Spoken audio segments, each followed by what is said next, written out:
बुलंदशहर में सीएम योगी ने जनसभा की विपक्ष पर जमकर हमला बोला। 2017 में मैंने चुनाव प्रचार की शुरुआत यहीं से की थी।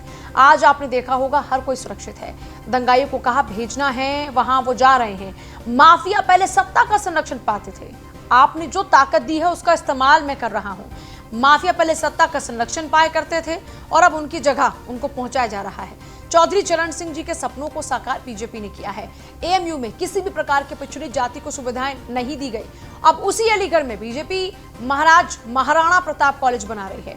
बगैर नाम लिए राहुल गांधी पर योगी ने हमला बोला। पीएफआई के लोगों से मिलने जा रहे हैं कांग्रेस नेता। लोग जानबूझकर समाज को कमजोर करना चाहते हैं। सपा सरकार चीनी मिल बंद कर चुकी थी, हमारी सरकार ने मिल को शुरू किया। फिल्म सिटी के लिए मुंबई नहीं जाना पड़ेगा। जनता के मुद्दों पर कोई समझौता नहीं होगा, ये हमारी जिम्मेदारी है।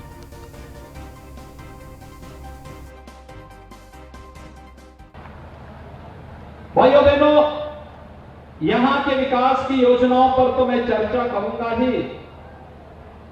लेकिन मैं आपको ले चलता हूं 2017 में। याद करिए, 2017 में विधानसभा चुनाव प्रचार अभियान का शुभारंभ मैंने इसी बुलंदशहर से किया था और बुलंदशहर में आकर के तब मैंने आपसे कुछ कहा था।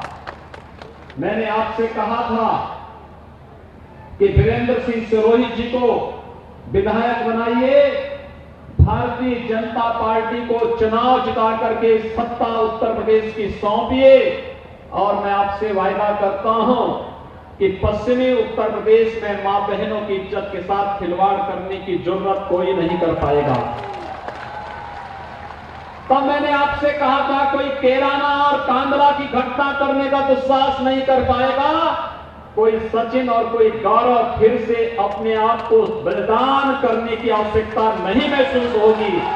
और आपने समर्थन दिया, सहयोग दिया। आज आपने देखा होगा पश्चिमी उत्तर प्रदेश में बहन, बेटी और हर नौजवान, यहां का किसान अपने को सुरक्षित भी महसूस करता है। दंगाइयों को कहां भेजना है, ये सरकार ने पहले भी नहीं तय कर दिया था। दंगाई वहां जा रहे हैं। उत्तर प्रदेश और उत्तर प्रदेश का किसान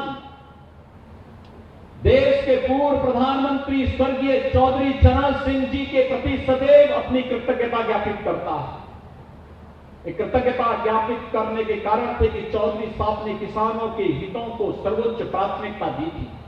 लेकिन चौधरी साहब के नाम पर राजनीति करने वालों ने सचमुच क्या किसानों के हित में काम किया? अगर काम किया होता तो रमाला चीनी मिल 30 वर्षों तक अपने विस्तारीकरण और आधुनिकीकरण की बात नहीं जोतती। जब उत्तर प्रदेश के अंदर भारतीय जनता पार्टी की सरकार आती है, तब हमारी सरकार आने के बाद हम लोगों ने रमाला चीनी मिल, जो चौधरी चरण सिंह जी की कर्मभूमि थी, उस चीनी मिल की विस्तारीकरण की योजना को स्वीकृति दी, धनराशि दिया और आज अपनी पूरे विस्तार के साथ रमाला चीनी मिल कार्य करके यहां के किसानों के जीवन में खुशहाली लाने का कार्य कर रही है। पश्चिमी उत्तर प्रदेश के विकास के लिए चौधरी साहब ने जो सपना देखा था, उस सपने को साकार किसी ने किया है, भारतीय जनता पार्टी ने किया है। भाइयों बहनों, 2014 में देश के अंदर राजनीति की धुरी को बदलने का कार्य प्रधानमंत्री मोदी जी ने किया।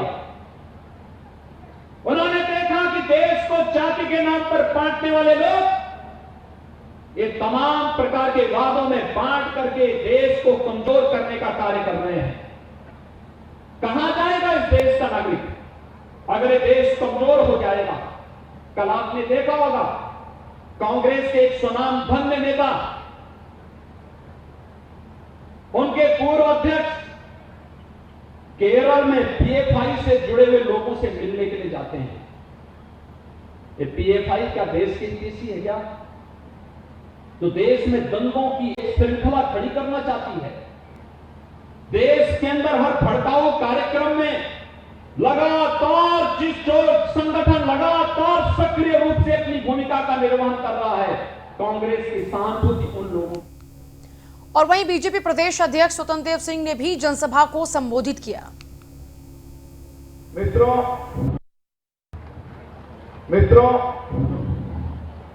प्रदेश में एक स्वच्छ और भय मुक्त वातावरण तैयार किया गया है। हम सब जानते हैं किस प्रकार पूर्व सरकारों में प्रदेश के सड़कों पर मित्रों गुंडों का राज था। आप सपा देखा है, बसपा देखा है, 15 सालों तक मित्रों सड़कों पर गुंडे मवाली डालते थे, जिसको मन उसका अपहरण करके मार कर फेंक देते थे। लेकिन अगर हम विशेष रूप से पश्चिम उत्तर प्रदेश की बात करूंगा मित्रों, तो लोग घर के अंदर 7 बजे दुबक जाते थे कि कोई सपा का गुंडा हमारे घर के बाहर मोटर न चुरा ले जाए, डकैती न डाल दे, हत्या न कर दे, बेटियों का न उठा ले। मित्रों, भाई बहनों, इस परिस्थितियों में व्यापक परिवर्तन हुआ है माननीय योगी जी के शासन में मित्रों, जिसकी हम कल्पना नहीं कर सकते हैं।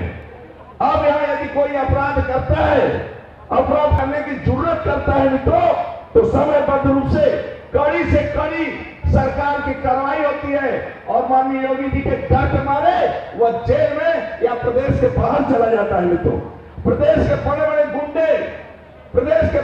गुंडे AK-47 लेकर सड़कों पर टहलते थे मित्रों, सड़कों पर टहलते थे। आज उनकी अवैध संपत्तियों को योगी सरकार की बुलडोजर से उनकी संपत्तियां ध्वस्त की जा रही मित्रों। ऐसे गुंडे राज्य के अंदर थे। साथियों, आप एक उदाहरण मैं देता हूं। सपा के स्टार प्रचारकों की सूची जारी हुई है।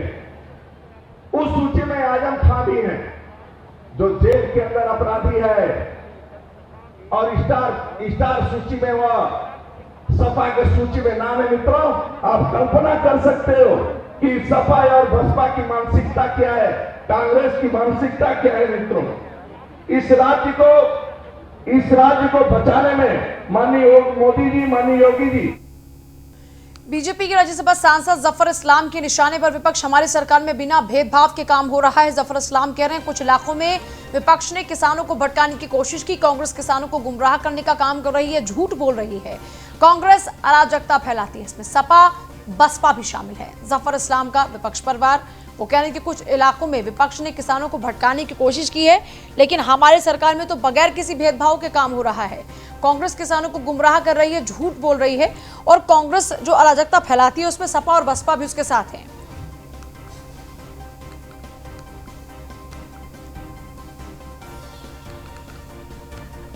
जफर इस्लाम के निशाने पर विपक्ष, कुछ इलाकों में विपक्ष ने किसानों को भटकाने की कोशिश की। जफर इस्लाम कह रहे हैं, विपक्ष पर वार करते हुए आरोप लगाए जा रहे हैं कि किसान को भटकाने का काम कर रहे हैं, झूठ बोल रहे हैं, और उसमें कांग्रेस के साथ सपा और बसपा भी हैं। मैं तो आपको कहूंगा कि अगर आप हमारे योजना को, जो मैं आपके सामने रखता हूं, आपकी बातों को जवाब देते हुए कि पहले तो ये बात में सच्चाई नहीं है, दूसरी बात कि हमारी जो सरकारी योजना है, चाहे वो सेंटर की हो स्टेट की, उसके जिनको लाभ हुआ है उनकी अगर लिस्ट देखेंगे, सूची देखेंगे, तो आपको एहसास हो जाएगा कि ऐसे बहुत सारे लोग हैं जो भारतीय जनता पार्टी को वोट नहीं दिया, वो आप भी जानते होंगे, लेकिन फिर भी बेनिफिशियरी लिस्ट में सबसे सुर्खियों में उनके ही नाम है। तो उससे समझ में आता है, आपको ही अगर लिस्ट देखने के बाद समझ में आएगा कि हमने कभी कोई भेदभाव नहीं किया और कभी भेदभाव करने की नीति हमारी नहीं है। हम कोई जातिवाद, कोई परिवारवाद, न कोई ऐसा समुदायवाद राजनीति करते हैं। हमारी राजनीति का बिल्कुल सही है कि एक आम नागरिक उसको सरकारी योजनाओं से लाभ मिले, और उसी की चेष्टा करते हैं, और उसमें हम सफल हुए हैं।